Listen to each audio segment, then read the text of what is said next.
Olá, meu aluno, mais uma aula de matemática e hoje vamos continuar o nosso vídeo sobre o estudo da função polinomial do primeiro grau. Mas antes, não esquece, vai aí, inscreva-se no canal, ativa o sininho para notificar, assim você fica sempre atualizado em novos vídeos.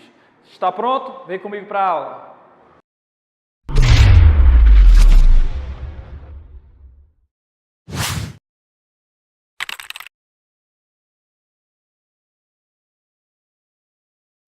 Você já sabe o que é uma função polinomial do primeiro grau.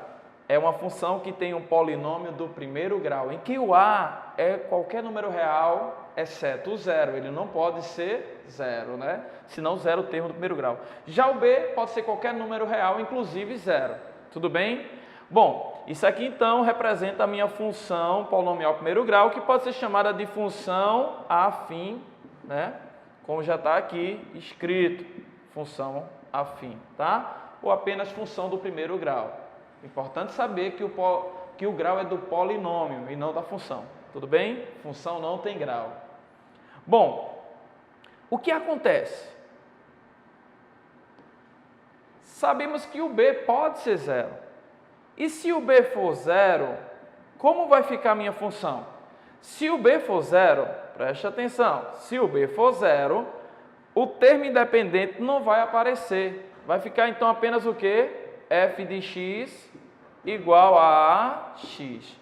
Pessoal, eu estou usando o f de x, mas você sabe que pode colocar y, tá? Porque representa a mesma coisa. O f de x representa a imagem da minha função, que é o y.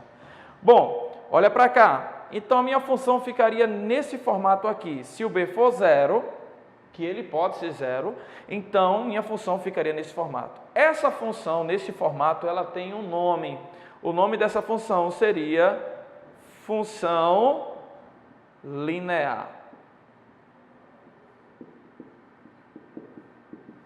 Função linear. E fica muito fácil de associar, por quê?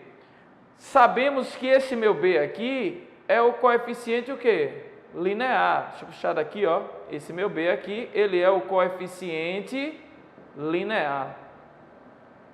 Então, veja, se o meu coeficiente linear é zero, a minha função é linear.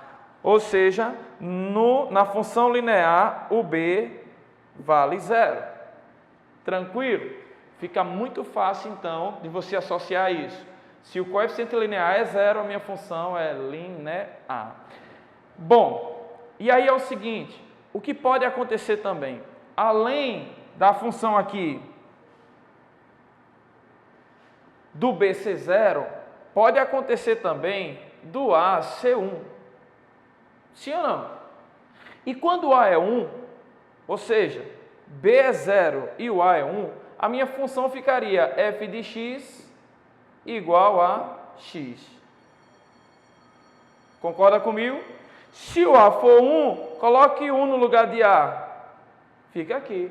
Professor, mas por que não aparece 1 vezes x? Porque o 1 não precisa aparecer. Quando não tem nada aqui na frente do x, você sabe que o coeficiente vale quanto? Vale 1. Então, veja, quando o b for 0 e o a for 1, o nome dessa função será função, olha aqui, ó, função identidade. Identidade. Então, qual é a característica da função identidade?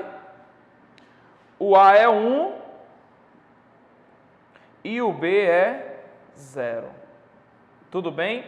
Então, perceba, se na minha função afim o b for 0, o nome dessa função é linear. Ou seja, se o coeficiente linear for 0, ele não vai aparecer e o nome dessa minha função será função linear. E se além dela do b ser 0, ou seja, ela ser uma função linear e o a for 1, a minha função será chamada de função o quê? Identidade. Tranquilo? Então, você pode classificar a sua função polinomial primeiro grau como sendo apenas uma função afim, né? Tá lá o b, você está conseguindo ver, ele é diferente de zero. Você vê lá o termo independente, ele aparece na função, porque ele não é zero, né? Então você diz que é apenas uma função afim. Agora, se esse coeficiente linear, o termo independente, não aparece na tua função, então você sabe que ele é uma função, o quê? Linear. Aí ela recebe esse nome. E quando o termo independente não aparece, ou seja, o coeficiente linear é zero, e o coeficiente angular, que é o A aqui, for 1, o nome da minha função será a função identidade. Tudo bem? Uma coisa importante sobre essa função, essas duas aqui, é o comportamento do gráfico dela. O gráfico dessa função vai passar pela origem, certo? Por que vai passar pela origem? Porque ela tem um ponto abscissa zero e ordenada zero. Então, a principal característica dessas duas funções aqui, tanto a linear e a identidade, é que elas passam na origem, tá? Mas deixa para uma próxima aula em que você vai aprender a construir os gráficos dessas funções. Na construção do gráfico, nós vamos analisar o que acontece com a função linear e com a função identidade e também com uma função afim em que o b é diferente de zero. Até o próximo vídeo. Abraço.